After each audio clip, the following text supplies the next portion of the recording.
ضرب المثال اور محاورات۔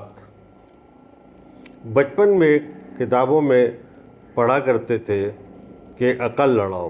عقل لڑاؤ کا مطلب یہ تھا کہ عقل استعمال کیجیے اور سمجھیے۔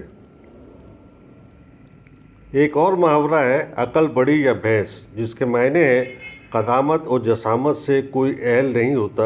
یہی عقل بھینس کے مقابلے میں بہت چھوٹی ہوتی ہے، مگر کام میں بھینس کے مقابلے میں کئی گنا زیادہ اور اہم ہوتی ہے۔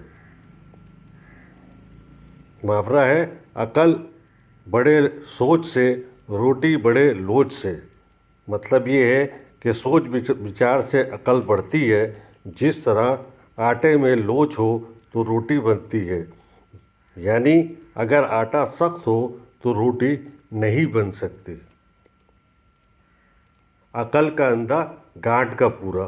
بے وقوف مالدار وہ انتہائی احمق شخص ہے، لیکن اس کے پاس دولت بے شمار ہے۔ اس کو کہتے ہیں عقل کا اندھا گانٹھ کا پورا۔ عقل دنگ ہونا، حیران ہونا، کوئی بات سمجھ میں نہ آنا۔